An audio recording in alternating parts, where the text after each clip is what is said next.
The next phase is ionization. Once the sample is introduced, it is required to be ionized. The vaporized sample passes into the ionization chamber. The electrically heated metal coil gives off electrons which are attracted to the electron trap, which is positively charged plate.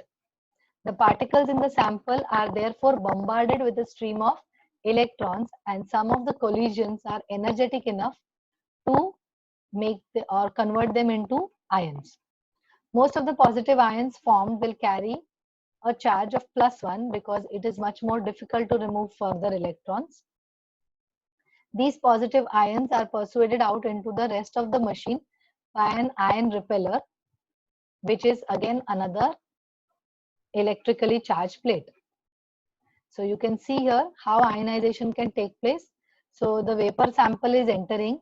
There is an electrically heated metal coil which is continuously ejecting electrons, high speed electrons. So when your sample comes here at this particular junction, that time it will be ionized to positive ions basically, and then the ion repeller will repel these to go out through this particular aperture into the mass spectrometer. So there are various methods of ionization. You have electron ionization, explained right now. Then you have electrospray ionization, then you have atmospheric pressure.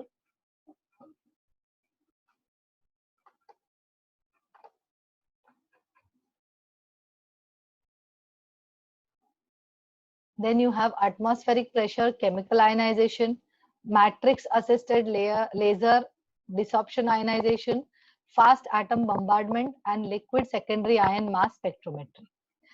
So out of which we already have seen electron ion ionization.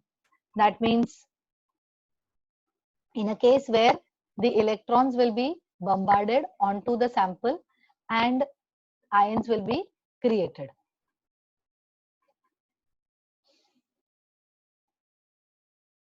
You are not supposed to know all of these ionization techniques to be reproduced in the exams. But yes, of course, you are to be aware of these ionization techniques from the knowledge point of view. So I have included them in your presentation.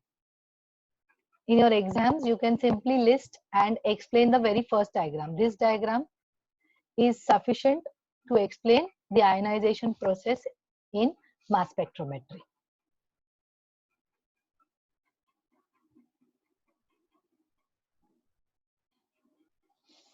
So the next one is acceleration.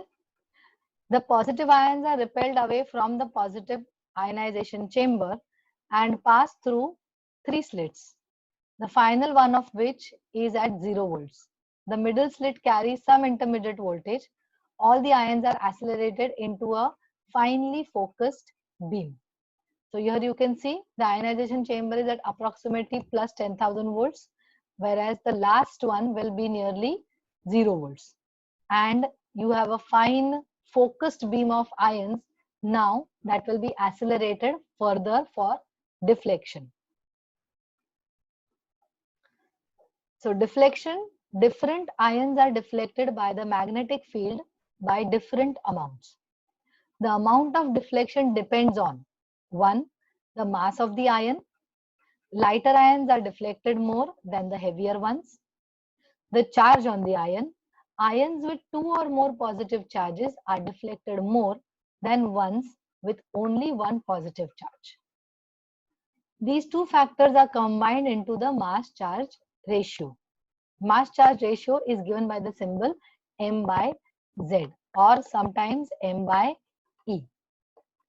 For example, if an ion has a mass of 28 and a charge of 1 plus, its mass to charge ratio would be 28.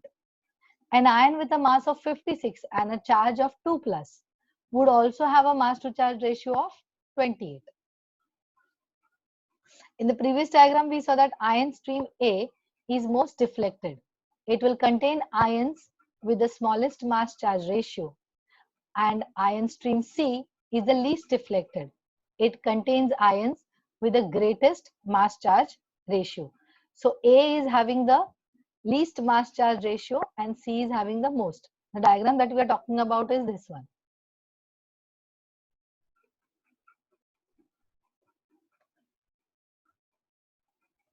This one. In this would be A, which is the least deflected, and this would be C, which is the most deflected.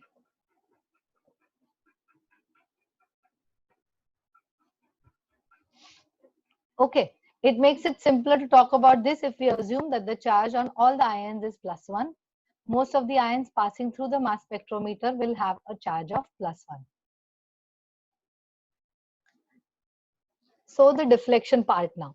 Now the deflection could be of different types, and depending on the type of deflection, your mass spectrometers are actually classified, because the basis is the deflection. The way we'll be able to deflect, it will be deflecting. Now here in this also, again, you have shown stream A, B and C. You have an electromagnet which is deflecting these three streams based on their mass to charge ratio. Okay, this is an explanation of the previous diagram only. You can directly see the last point. A flow of electrons in the wire is detected as an electric current which can be amplified and recorded. The more ions arriving, the greater is the current. Now, detectors. So detection would be basically we have to detect ions. So any measurement technique which is going to measure ions will be allowed here.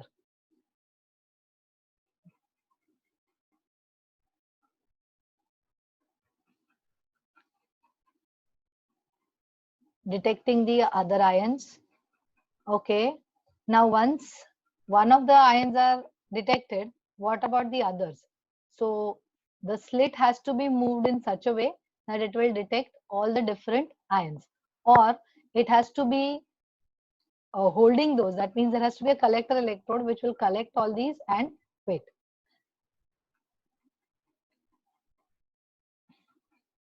So various methods of ion detection, you have Faraday cup or cylinder, you have electron multiplier and photomultiplier or the scintillation counter.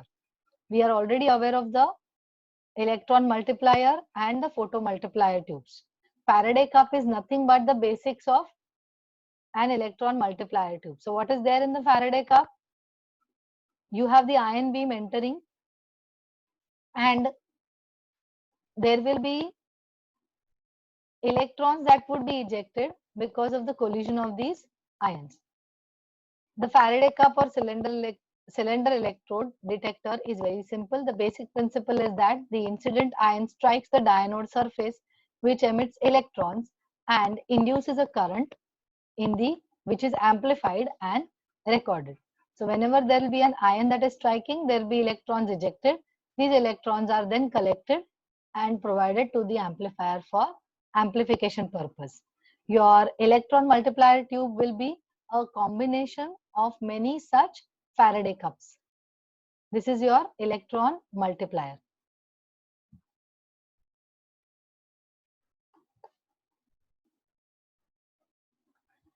Now, what happens is when one ion enters, it will strike the dianode. The moment it strikes the dianode, there will be one electron which will be coming onto this, and it will create in return more number of electrons, and thus the number of electrons will go on multiplying, and you will get an amplification of 10 raised to 5 to 10 raised to 6 in the case of a electron multiplier tube. There are two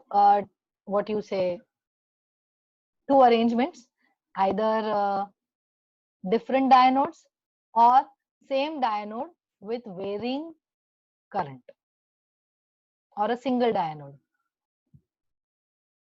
The explanation of both of them is given here. You can go through it later on. This is how an electron multiplier actually looks like. The funnel on top you can see is basically the input.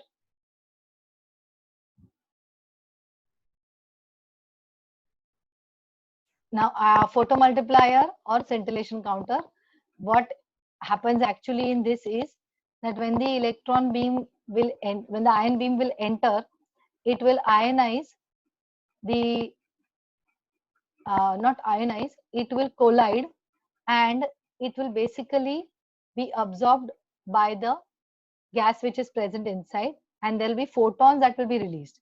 Now the photons that are released are then multiplied by the photomultiplier tube. Usually you have a fluorescent screen here through which you get the photon that is going to enter the photomultiplier tube.